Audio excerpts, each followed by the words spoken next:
Hello hi नमस्ते, स्वागत छ हजुरलाई मेरो युट्युब च्यानल बिनु एन्ड फोरमा। मेरो काठमाडौँको बसाइ चाहिँ मात्र 5 दिनको रह्यो। त्यो बसाइमा मैले चाहिँ विभिन्न ठाउँहरू घुमेँ, धेरै रमाइलो गरेँ। अनि त्यहाँ चाहिँ मैले युट्युबको लागि भनेर ससाना क्लिपहरू पनि तयार पारिराखेको थिएँ। तर अब यताउति हिँड्दा हैन एकदमै व्यस्त भएर मैले चाहिँ भिडियोहरू चाहिँ बनाउन भ्याएको थिएन। अब म धनगढी पुगिसकेँ। म चाहिँ पालो त्यो भिडियोहरू चाहिँ लिएर आउँदैछु। यो हजुरले भिडियोमा देख्न सक्नुहुन्छ, म चाहिँ असन बजारमा छु। असन बजारमा अनि के किनमेल गरौँ न त भनेर म र मेरो बुढो गएको। बुढोलाई चाहिँ त्यहाँ जान फिटिक्कै मन पर्दैन, कहिले पनि जानु हुँदैन थियो अरे त्यहाँ जाँदा, किनकि त्यहाँको एकदमै भिडभाडले गर्दाखेरि मैले चाहिँ जबरजस्ती फकाएर जाम न जाम नानी बाबुहरूलाई के लिन्ला भनेर लगेको। त्यस्तो भिड थियो होइन, खुट्टा राख्ने ठाउँ थिएन। त्यो माथि त्यहाँ जाममा फसेर आधा घन्टा चाहिँ आधा घन्टासम्म स्कुटरमा फसेँ। म चाहिँ हिँडेर ओह्र आएर उभिरहेँ। अनि मनमनै डर लागिरहेको थियो। हात त मार्यो बुढोले, त्यसले चोर हुनुभयो होला भनेर म चाहिँ सोचेर उभिरहेको थिएँ। अझ हेर्न जान्छु फर्केर, अझ त्यही ठाउँमा अड्कुछन्। एकछिनमा फेरि त्यही ठाउँमा बल्ल बल्ल त्यो चाहिँ भिड खुल्यो, हल्का खुलेर हामी त्यहाँबाट फुत्किएपछि त अब के सामान किन्न दिनु, त्यहाँबाट सरासर हामीले चाहिँ घरमा लिएर जानुभयो। त्यस्तो छ अवस्था।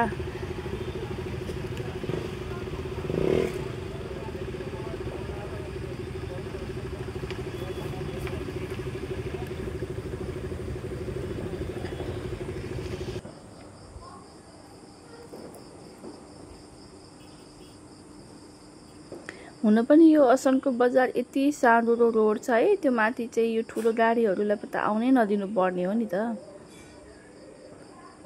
त्यो माथि यो चाडपर्वको बेला भिड त यस्तो हुने बिहानैदेखि भनेर साध्यै छैन। सामानको मूल्य चाहिँ फेरि यति हामी सस्तो भने त्यहाँ जान्छौँ, यति हाई भनिदिँदा रहेछन्।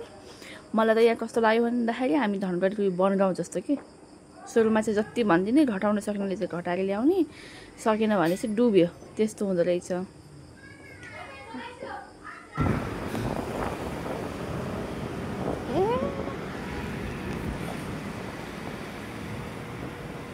असनको जामबाट निस्केपछि हामी घरतिर लाग्दाखेरि चाहिँ मैले चाहिँ रानी पोखरी देखेँ।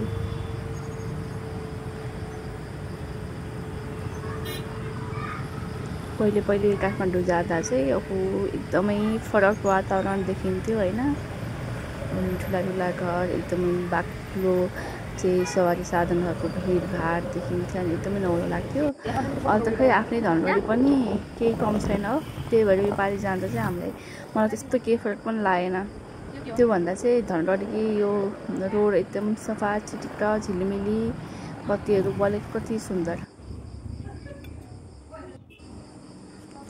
अनि घर पुगेपछि चाहिँ बुढोलाई चाहिँ के खान मन लाग्यो अरे। अनि खासमा त मोमो खान मन लागेको थियो। अनि त्यहाँ नजिक बाटोमा टाइ पनि खाइएन। अनि बहिनीको घर नजिक चाहिँ खासै होटलहरू थिएन। त्यहाँनिर चाहिँ एउटा चाउमिन बनाएर आएर खाएको, खासै मिठो थिएन। त्यही पनि अलिअलि खाएँ, मैले त पुरा पनि खान सकेन मिठो नलागेर। अनि चपस्टिक थियो त्यहाँनिर राखेको, अनि त्यसले ट्राई गरेको, खै मलाई आउँदो रहेछ कि आउँदैन भनेर। चपस्टिकले त खाना आउँदो रहेछ। फेरि त्यही टाटा समोसा खाँदैछु म।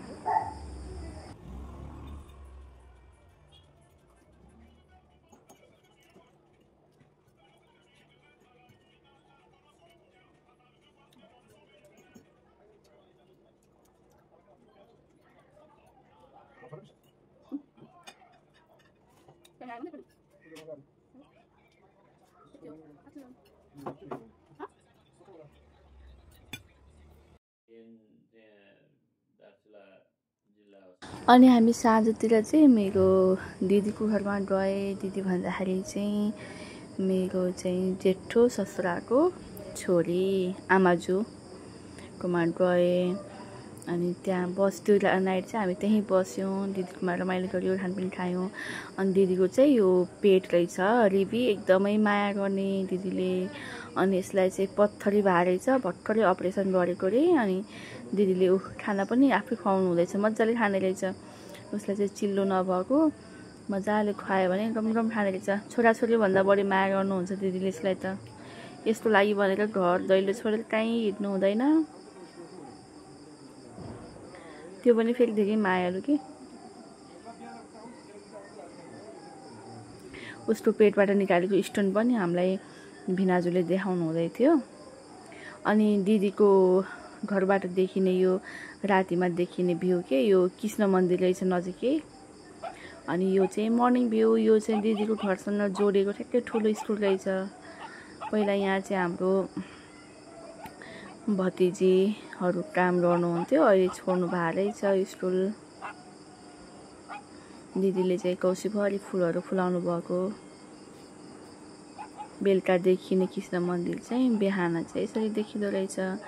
टपमा छ त्यहाँ डाँडामा। अघिल्लो पटक आउँदा हामी त्यो मन्दिर पनि घुमेको थियौँ। यो पटक चाहिँ जान भ्याएन। दिदीहरूसँग भेटघाट गरेर हामी चाहिँ फर्किँदै थियौँ। बाटोमा चाहिँ बौद्ध स्तूपा चाहिँ नजिकै भएर हामी चाहिँ बौद्धमा आयौँ।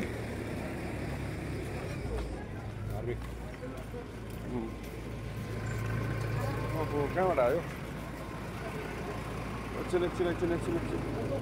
बन्दै गरेको रहेछ त यहाँ त।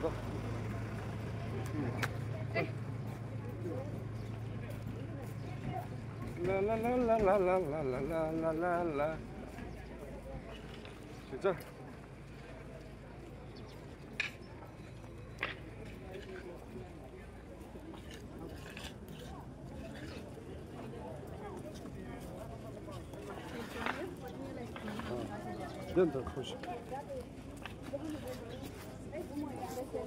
होइन फ्रन्टै ठिक छ नि।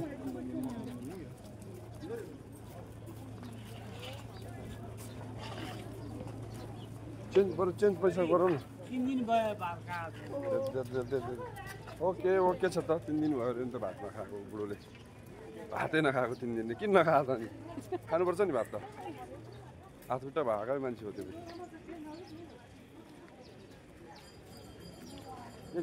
स्ट्यान्ड किन्नुपर्ने क्या भोलाकवालीले। कति हुन्छ माग्नेहरू त अब कति दिइसक्ने हो फेरि। चेन्ज गरेर 5 रुपियाँ दिनुपर्छ क्या। के भने माथि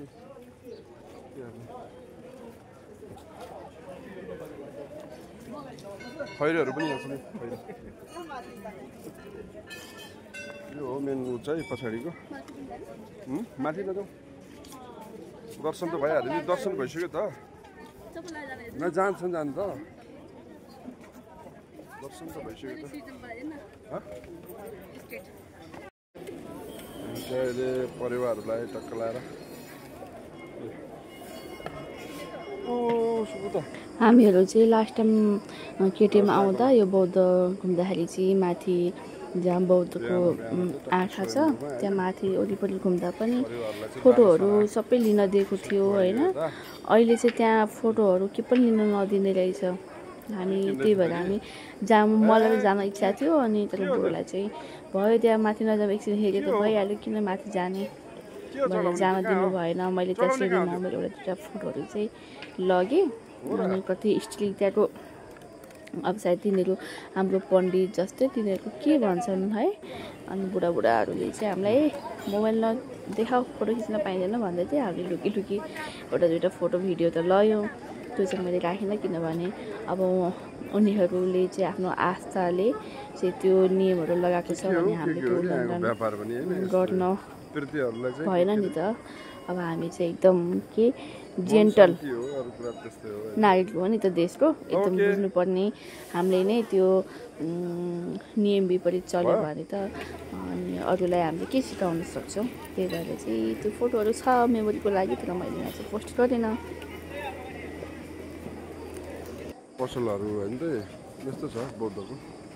बौद्ध स्तूपा एकदमै राम्रो छ। व्यापारीहरू राख्दै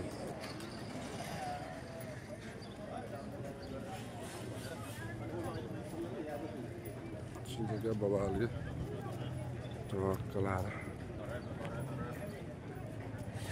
ओ माने पे में हूँ माने पे में हूँ ओ माने पे में हूँ।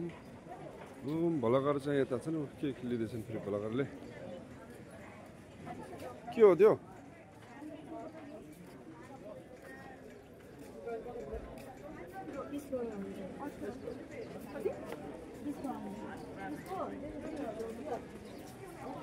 ओम माने पेम्बे, ओम माने पेम्बे। साइडमा छ नि त हैन।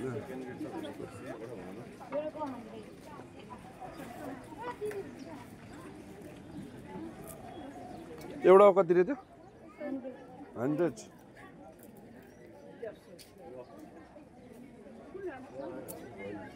ल एउटा छान न कुन राम्रो। ल ल ल ओके। Okay done.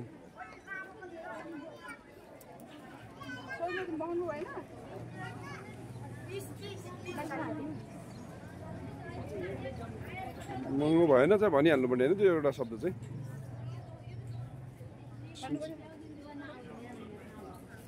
काठमाडौँमा केही सामान किन्दाखेरि मैले चाहिँ एकदम बार्गेनिङ गरेको गर्थेँ नि।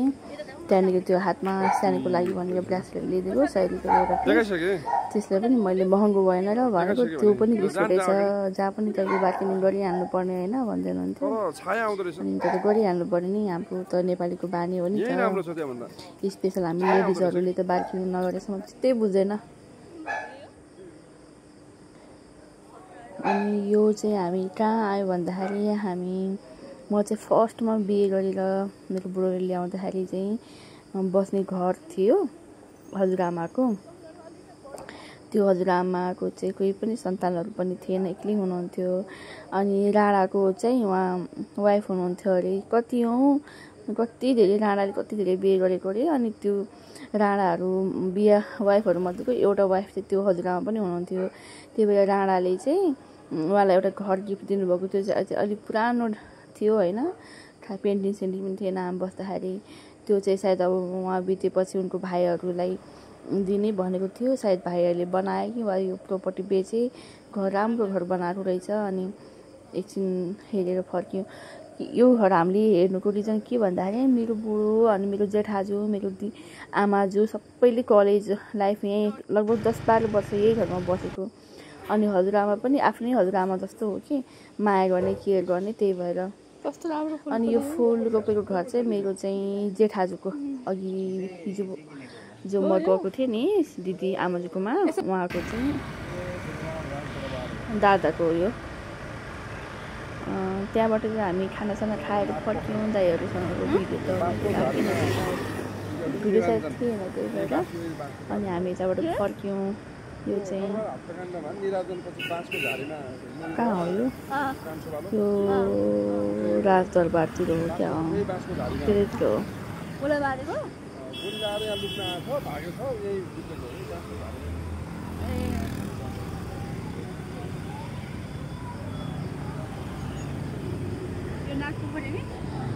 अनि यसरी हामीहरू चाहिँ फेरि बहिनीकै घरमा फर्क्यौँ होइन। बहिनीको घर फर्किसकेपछि हाम्रो चाहिँ बेलुका चाहिँ फेरि अर्कै ठाउँ जाने प्लान छ। बहिनी ज्वाइँहरू हामी सबै मिलेर। अनि त्यसको चाहिँ म अर्को भ्लग ल्याउँछु।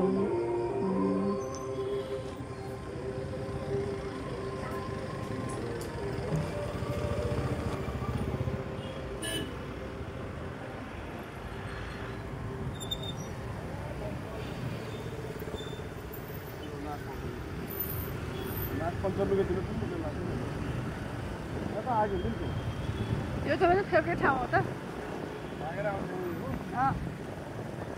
हस् त, तपाईँलाई यो भिडियो कस्तो लाग्यो प्लिज कमेन्ट बक्समा गएर चाहिँ आफ्नो कमेन्ट छोड्न नबिर्सिनु होला। र मेरो च्यानललाई लाइक, सेयर, सब्सक्राइब गर्न पनि नबिर्सिनु होला। By by.